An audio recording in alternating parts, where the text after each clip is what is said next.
Oh, and Rika, rögzítjük is? Okay. All right. Hi. So welcome everyone. Normally our life has already started. Welcome to the third roundtable of MAJÁLIS series of the living room session of OFF-Biennále Budapest. This session is untitled Art as Resilience, and my name is Fanny Hajdú. I'm from the Art Mediation Department of OFF-Biennále Budapest. Our guests for today are Trampoline House, represented by Morten Goll and Dadi de Maximo Mitali. I'm really sorry if I cannot pronounce your names correctly, and feel free to correct me. And Project Artworks, represented by Kate Adams, Helen Charlton, Tim Corrigan, and Martin Swan. I'm really, really happy to welcome you here, and thank you for joining us today. So already in these first moments, I will ask you to give a brief introduction of your organizations. And yes, and after that, we will move on in the theme of art as a resilience, as we thought that this is a subject that somehow connects you all as members of the Lumbung of Documenta 15. So may I ask you, Project Artworks, to introduce yourselves first? Sure. Tim, do you want to do that? We've got a short film. Is it the right time to play that now, Fanny, do you think? There's like an About Project Artworks film, which is, it really talks about a strand of work, but it does give a kind of an idea of what we do, and then we could just expand on that once we've seen it. Is that a good idea? Sure. Yeah, that's a good idea. I will share it then. Okay.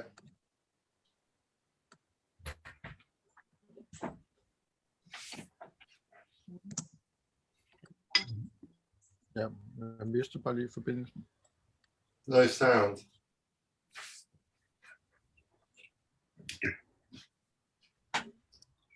Lad mig nu være. There's no audio, Fanny, to the film. Can't hear it.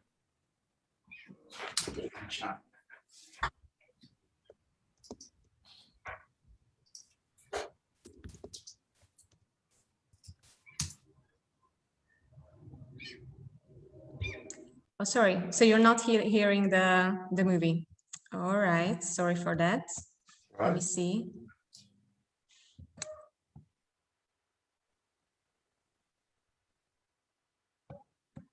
Okay, just a second, we will try it the other way around.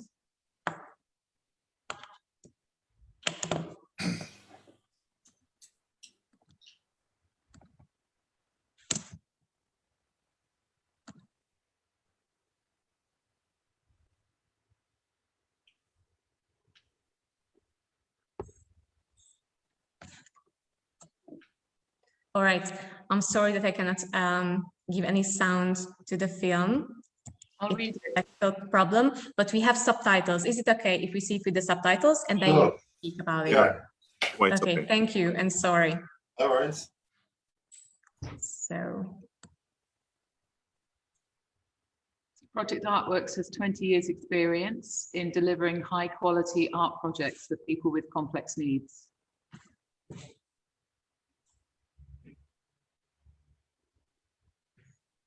We work closely with children, young people and adults, their families and support teams. The work can include one-to-one or small group activities that are personalised to different individual needs. And our aim is to bring people with complex needs into the heart of civic and cultural life.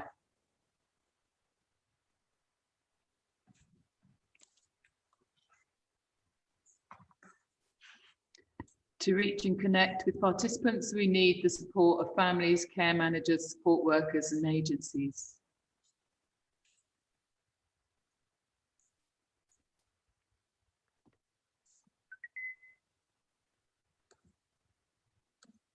Thank you. thank you, and sorry for the complications. And please go on if you'd like to spend a little more time. Yeah. Would you like me to show the second video or? No, that can we might show that a bit later, maybe. Yeah. So that film was actually made at the start of a project we were doing, and we were it was a call out actually for people to be involved in the project. But our work is really we're based in Hastings in the southeast of England, and we operate from a studio base here where we work with about 40 people who are neuro-minority, and we make art and we run studios from here. Another strand of our work is to work with families and to improve outcomes in social care for families and to work as advocates for them. So we're a rights-based organisation. We do lots of work collaborating with other cultural partners nationally as well as internationally.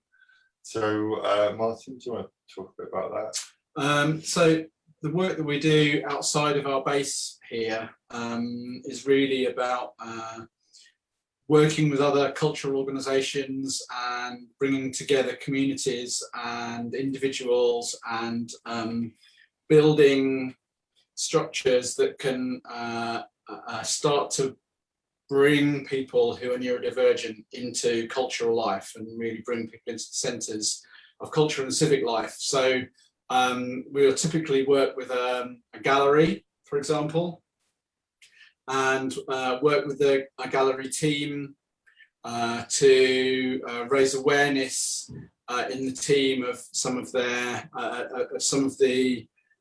experiences and ways of being for people who are neurodivergent, and help that team to understand how they might better support people when they visit that gallery. And we'll run workshops with that team and run workshops in the gallery space and work towards creating a relationship for that gallery with people in their own community in the area that gallery is based in, to be able to have a long-term relationship with people who are actually really marginalised and probably don't have a relationship with that gallery, with that cultural institution. Yeah, we're artists as well, so we make work with, for, and about people who have complex needs. We use film a lot. We don't separate out our kind of traditional artistic outputs like filmmaking or exhibitions from our work to improve outcomes for people in social care and to work as advocates and with families and support teams. So we see it all as one piece of work. In order to work with an individual, we have to work with all the layers of support around that person. So we work with whole families and support teams.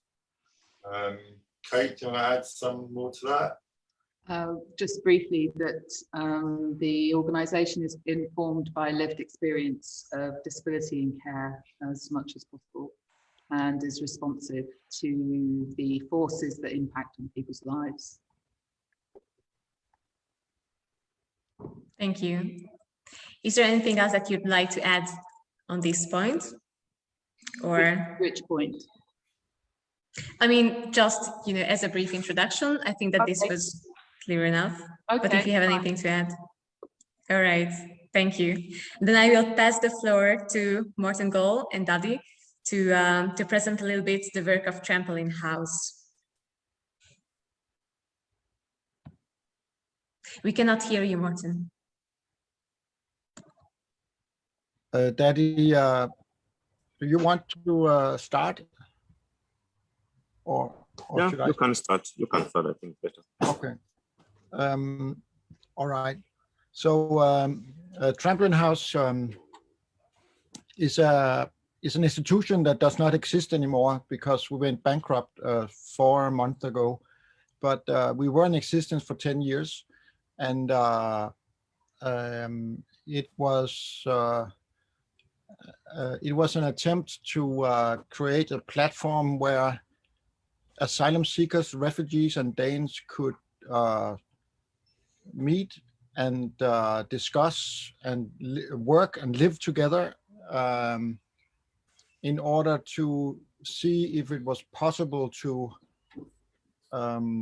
create a better version of Denmark, because the way that the integration politics is affecting the Danish society is a problem to at least to us. And we wanted to see with the house, we wanted to see if it was possible to create sort of a territory where we could set up our own rules and see if we could, improve on the way that we use democracy on a small scale. So, and then in order to do that, we realized that a lot of the people who come as refugees, they have a lot of different problems, and we needed to attend to those. One would be they lack decent counseling in terms of, helping out with their cases, if they should have asylum or not. And we needed to set up language training and various different programs in order to make it possible for people to participate. I don't know, do you want to add something, Daddy? Yes, also it's not only for the migrant or the refugees who granted Danish resident, but also the asylum seekers from the refugee camps. So it's Trampoline House was a platform to also to meet them and also to support them, sometimes financially, but also morally, because most of them live with PTSD and or maybe they have different problems regarding the integration. So Trampoline House was also helping them to just to meet, go out of the refugee camps, to have a social life, but also in case of any emergency. So when maybe they want to, they're going to be deported, or they have any issues regarding the asylum cases, Trampoline House could give them opportunity to meet the lawyers. But also we have different department like women club, where women from coming from different countries, they meet and they share a lot of things, of course, connected to the life of women. Because despite that, some are Muslim, and Christian, and Jewish, and they could meet and be together, share a lot of things, to the level where they have something called sister cuisine, where they can cook and prepare food for many people. So I think that's what I can say. But also, yeah, I forget about that, to help people to integrate in society by giving them some courses, trainings, and also to prepare them to the job market. Because in Denmark, coming from another country without to know anything about the country, it's really hard to integrate, but also to have some contact. So Trampoline House is also a bridge between foreigners, refugees, migrants in the Danes, but also different people who can contribute as being a volunteer, etc., etc. Thank you, Daddy. And I will share the video right now that you have sent me before, if that's all right. Definitely.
All right, so now that we know a little bit about both of your organizations, I would love to discover a little how you got in contact with Documenta.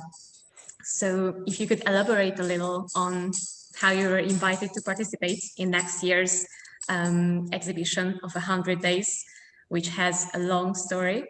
I would love to hear about that. Project Artworks, would you start? Well, we were contacted out of the blue, actually, and I think that the artistic team and Room Grouper had been looking for artist collectives to join the Documenta Lumbung, and they just contacted us via email, and we had a few conversations and to see if the values of Lumbung and the artistic direction aligned with our values as an organisation. And very thankfully and delightfully, they do. So we then have joined the Lumbung, Documenta Lumbung, and it's been very, very enriching so far. And there is much synchronicity, I think, across the world for artists working in multiple ways to address issues of human rights. And I think that alignment is really important to us. So it's been fantastic to have conversations with people from all over the world, and I think it will only become more and more rich as we go on. Thank you, Kate. And Morten and Daddy, it's a very, very unfortunate event that Trampoline House had to close their doors last December, but I think that we are all very glad that you can still be a member of the Lumbung for Documenta 15. So I'm also curious how you got involved and how you are thinking about this whole event, how maybe it can contribute to the sustainability of your work.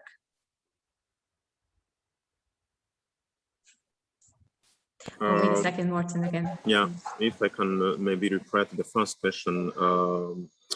One group has visited Trampoline House several times in the past, and Trampoline House and one group go way back and have a long-standing mutual respect.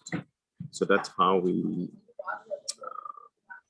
Trampoline House was so glad and so happy to be part of this big event coming next year. And also we are also glad that after 10 years of working hard, we will obliged to close completely, and you can even see on the video how many people participated in the past, and how people, you can even see in the video how when they talk about Trampoline House, how they are really happy. You can see this smile in their faces, because they know that Trampoline House, it's not like it was not like an institution or like only an organization, but it was a family. It was like a house. It was a home. Even after being granted Danish resident permit, we miss it a lot, Trampoline House, because it's a house, the family place. It's a culture center. It's just a place where people just meet, and they build this mutual respect, and also to show especially to the politicians, that being different, coming from different countries, also have different background, you can live together in harmony, and also contribute a lot to the society. Morten can maybe reply to the second question.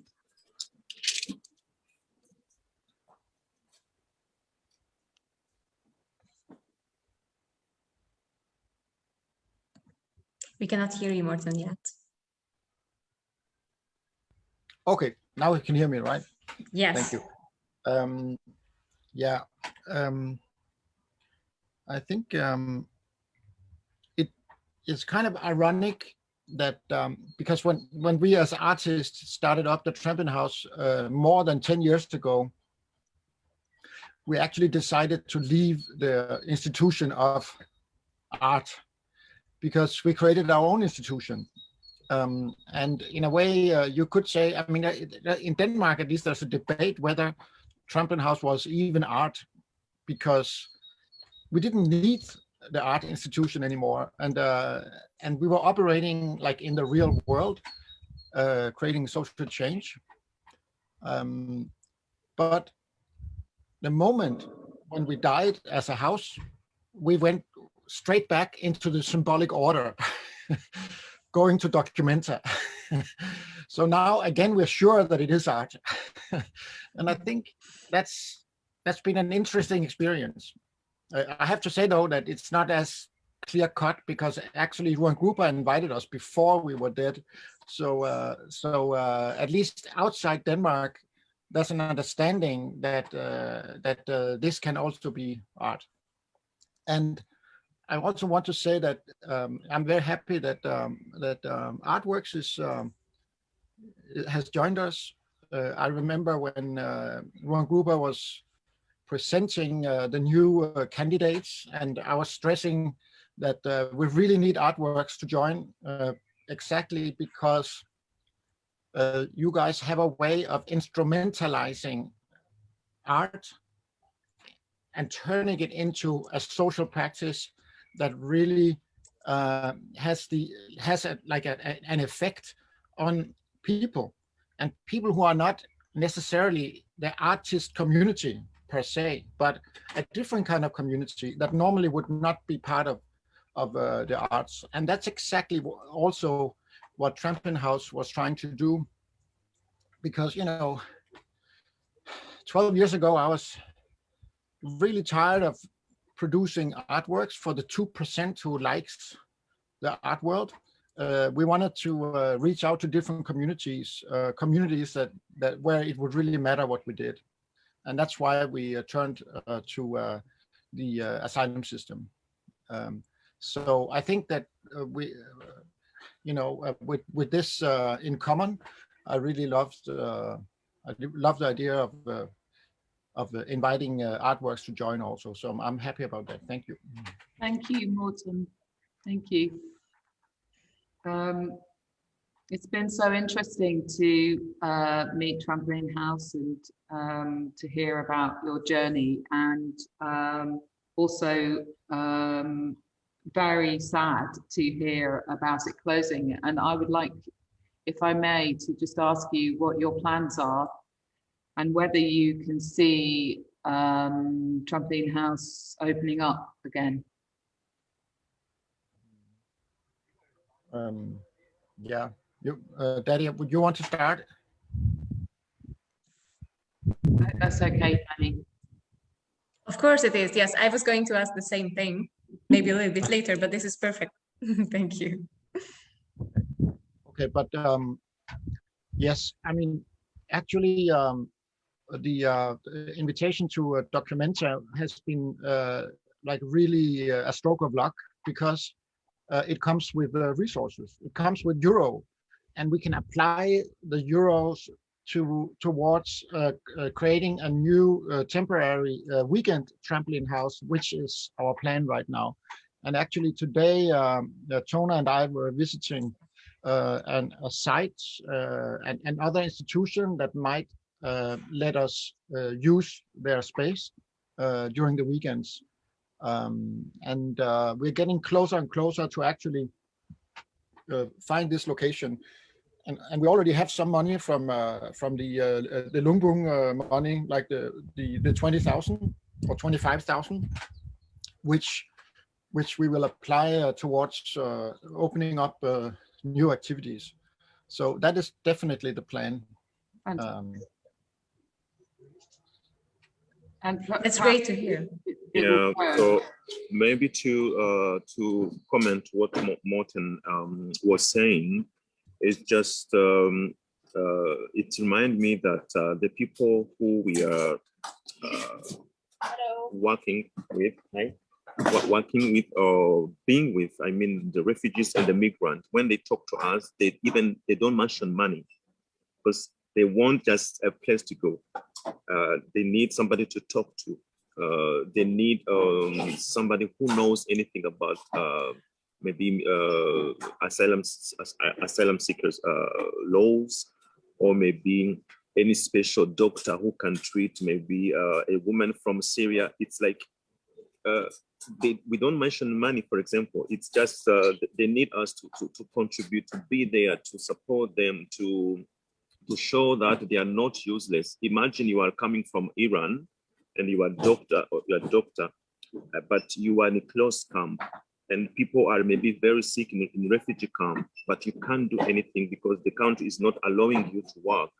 So until now, even if Trampoline House is closed, they are still calling. They're still calling Tona, hey, what's going on? When are you going to open? We need to see you. We need to hug you. We need just to be out of this refugee camp. So coming to Documenta, it's also a way to share and our method, and also to learn from different organizations how for example, I was watching a very nice video, the first presentation of the other group, that art can contribute a lot to community, can be a bridge for healing, also inviting people together and work together. So we would like to share the method, but also to bring we are still working on our presentation in Documenta, but also to bring Trampoline House, Trampoline Weekend in Ikassel, connect to refugee camps in Bulgaria, in Syria, in Egypt. To maybe it's a project, we are still working on it, to call people in India, just having, for example, a Zoom meeting, or because financially it's not easy to bring all the refugee camps. And another thing is that being a refugee, asylum seeker, you can't travel, so they have to stay in Denmark. But how can give them a platform? How can we connect people in different refugees camps around the world? So it's not only to bring artworks, but also to connect people around the world through Documenta. Thank you, Daddy. And what you just explained rhymes for me a lot with the concept that you have already mentioned before of Lumbung, which is basically the concept that Documenta 15 will evolve around. And this is the concept brought by the Indonesian group Ruang Grupa, who are the organizers of next year's Documenta.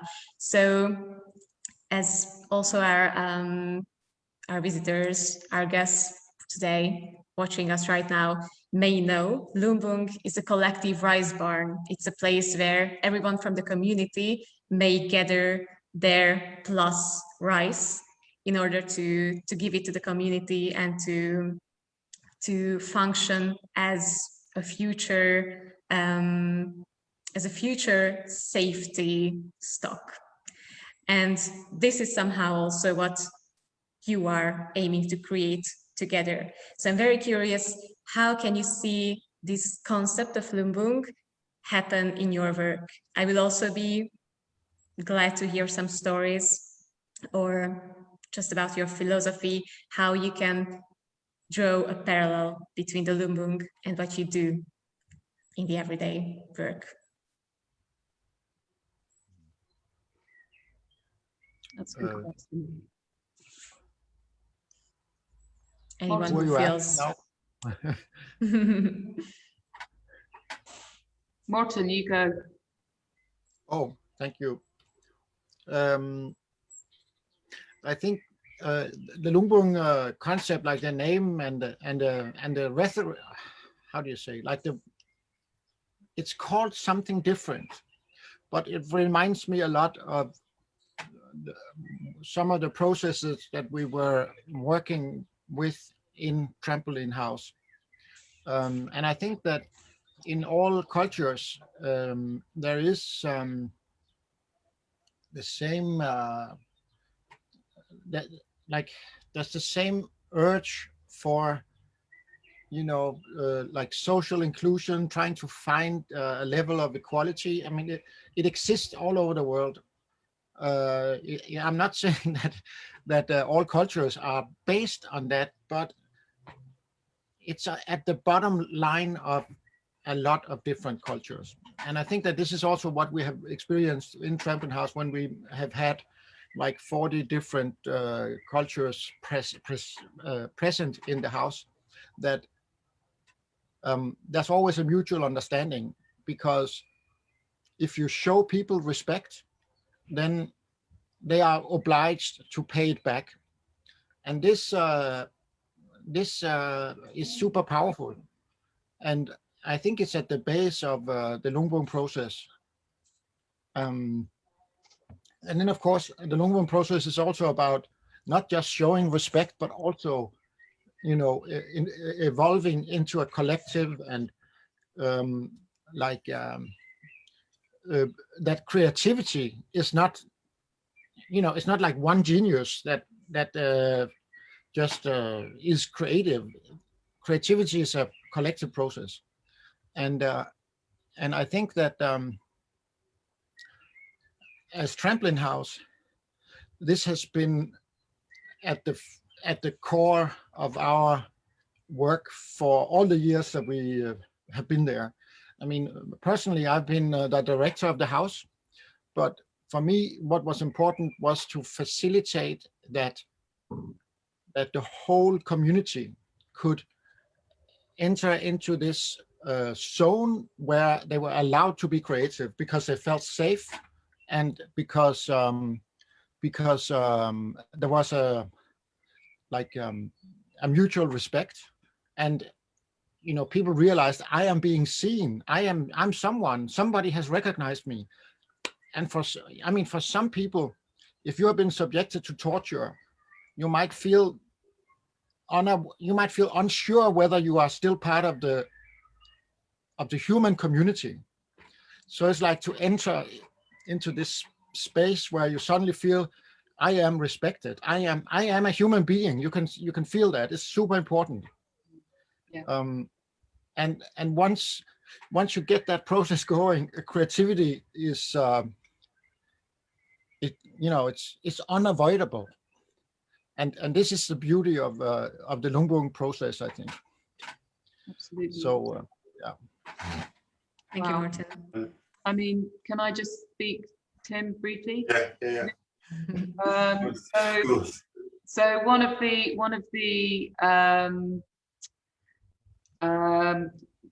key elements, there's two things really that align with Lumbung. First of all, when we work with people in the studio, there's a very intimate process of connection and making connection, and this is super important, and it's done through an unequivocal negation of hierarchy. So the hierarchy is removed, any kind of sense of place or position, and then an exchange is conducted using art materials as the central point of conversation between people, verbal and non-verbal. What we're aiming for is a very fundamental human connection, and is absolutely vital for people who very often, because they may have communication difficulties, they may not use language to communicate, that they're very often not heard.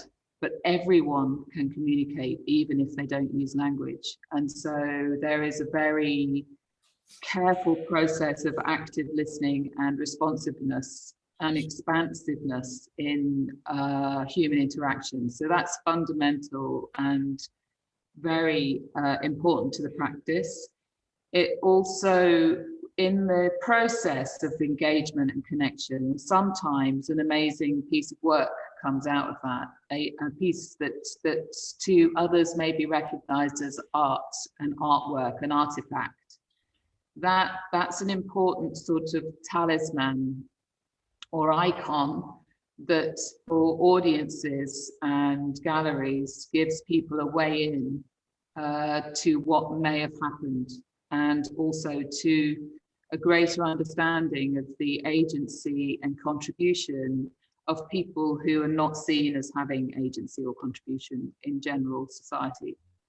That's the first thing. Then the second thing is to share knowledge, because the systems that people rely on, if you are completely dependent on others for your life and care, then knowledge of how to get that and get a quality of care that enables you to live a reasonable life is vital.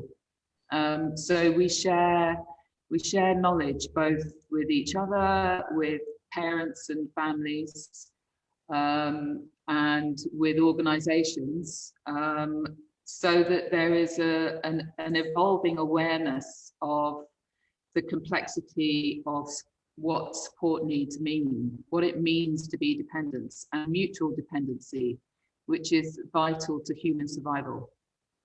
So there's a lot of alignment with Lumbung in our practice. Yeah, I'll just add that thinking about the Lumbung and the kind of creating kind of equity through sort of a surplus, by providing for, because to involve people that are with complex support needs and who are marginalised, you have to actually treat people differently in the sense that they need more to be involved. So in terms of kind of access or to bring marginalised groups into the sort of heart of the cultural life, it takes a lot more in terms of even financially or with support. And so I think there's that idea of kind of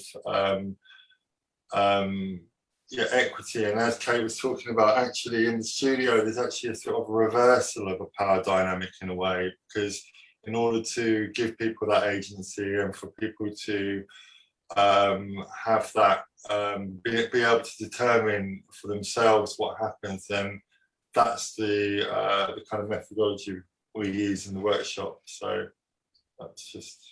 There's another element, I think, which is about how the idea of the rice barn being something that people are giving so that other people are able to take. I think it's quite an important part of what we do is about repositioning people who are marginalised, who maybe are cared for as givers, and not being thought of as takers, not being thought of as burdens, but rather they're people who have something to contribute and have something to say and have something to be to give to society. That's usually not the way that they're positioned, and certainly I think this is something that chimes with what Trampoline House do as well. You know, that it's about repositioning people to have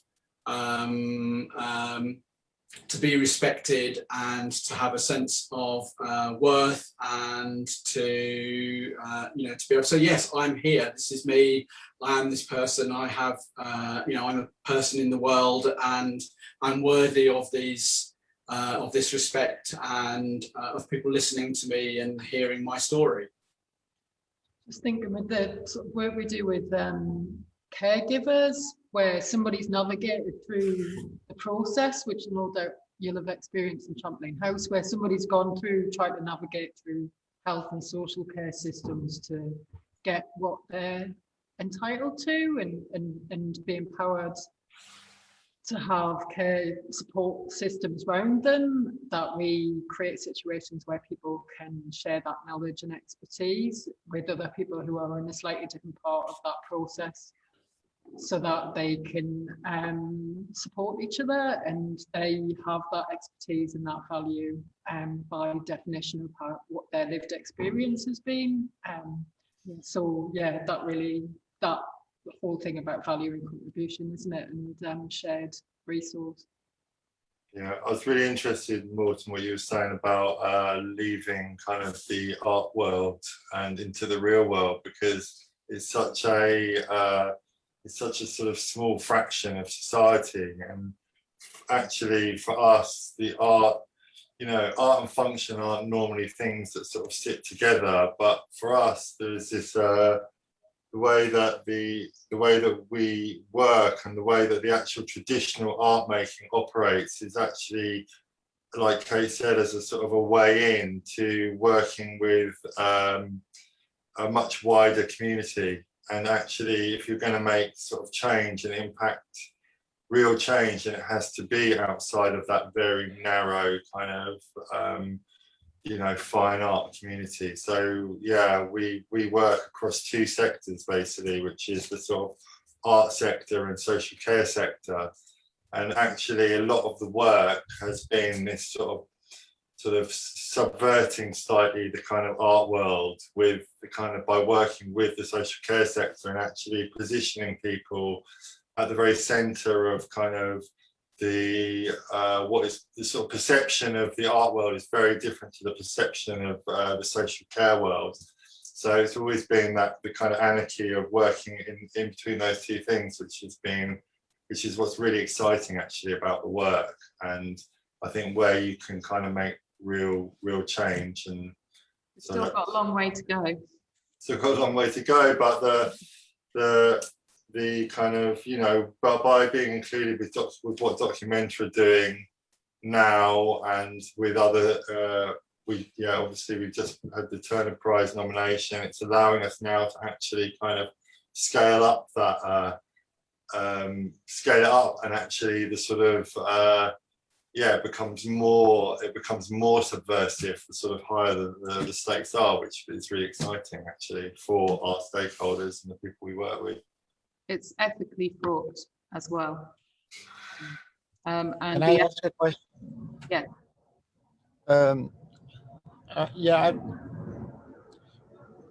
To me, your practice, like the social practice, working with the people that you work with, is the artwork. Yeah. That's what I would see in the first place, and then those artworks that come out of it, you call them talismans or, you know, icons. I did, and I actually like that. I mean, it's really interesting, and because when I mean, what, I don't know, it's just that you know, oftentimes when you normally when you look at their artwork in modernism, the intentionality is really the key to anything. I mean, anything can be called art, but if the intention is not there, it's not art. no. So there is, like, you know, there's a danger that the talismans or icons become degraded and not regarded as art. And I don't know, how do you negotiate that? Because I'm like, in like, for me, it should be there. It should be right there in the middle of everything. and I would insist that this is the product of our work, and it is valuable. Yes, I think, yeah, it's a very big problem. But we try and subvert value, because you know, we don't, it's quite hard work working within the temples of culture. That is really hard place because there are a lot of closed attitudes, and it's very conservative environment. When we did a show once where we shared, we asked Tate to borrow Cy Twombly, 4 paintings by Cy Twombly, because there was a visual aesthetic alignment with a really non-intentional, purely instinctive artwork that comes out of people who are just totally unself-conscious in their making. So these images were upstairs in one gallery, and our images were from many of the artists makers from the studio were downstairs.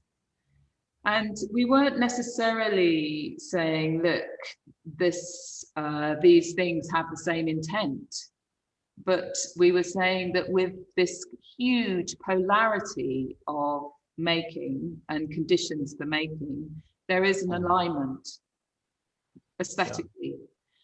But that was really, really controversial thing to do.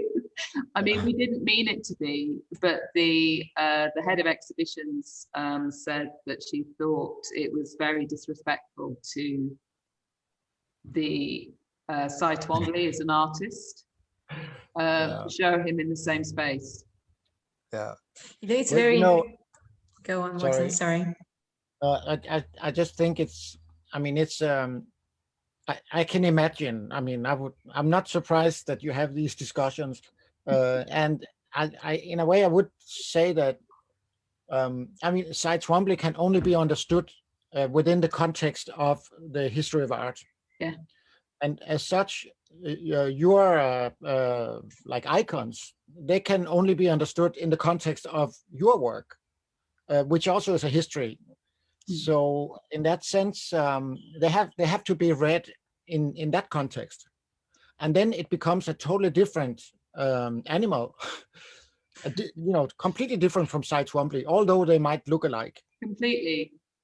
I mean, the work is made in lots of different ways, and so you know, some people are you know, we sort of think of as sort of instinctive art makers in terms of their relationship to materials, and although it's not sort of conceptualized, there is definite kind of intent into how the work is made. And then for other people, the work very much represents a trace of existence, or a trace of a moment, or a collaboration between two people. And so there's a really wide range of kind of of work that comes out of the studios.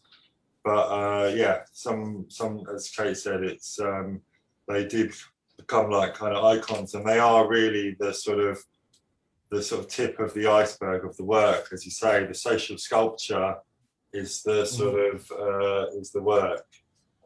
Exactly. There's the kind of we're looking at a project at the moment about, do we position the work in its own right with no reference to the kind of backstory, if you like, and because of the whole stuff around outsider art and that, you know, it gets a sort of certain it's seen in a certain way, it's because, you know, has a certain value that's connected with that kind of attitude towards that specific style of presenting work alongside the context of that individual's life. So I think it's something we try and navigate through our work, and our, you know, the boundaries aren't defined, and the work that Project Artworks produces isn't just, you know, it isn't just the end product, if you like. A lot of it, you know, there's different elements through. Yeah, I mean, sorry, just very quickly, I know you need to finish, and I'm sorry to go on, but just the most radical thing is to have people with complex needs who aren't normally seen in society or culture inside places of value. That's the most radical thing you can do. And in many ways, Trampoline House has a similar value system of repositioning people. Exactly. We haven't got much time, have we, Fanny? I see that. Yes, we are about to. Okay. Do you want to? If I may add something, just yeah, go on. Yeah, it's so great to hear all your views on art and on what you all are doing. And actually, if I may add, as I see it, I watched this video about Project Artworks' work of a Tuesday workshop project that you do, and a young person, I think his name was Sam, was involved in it. And you explained in the video that the painting that Sam was creating might not be perceived by him as a work of art, or the whole process is not seen as a making art. But for me, it's actually the process that is the art itself. And this is the same thing as when I see the video of Trampoline House about the whole democratic process and the conversation and all this whole concept of bringing people together. As for Trampoline House, to bringing educators, volunteers, and for project artworks to bring caregivers and artists and everyone who can be of help. I see them as the small spots of rice being brought into this whole rice barn.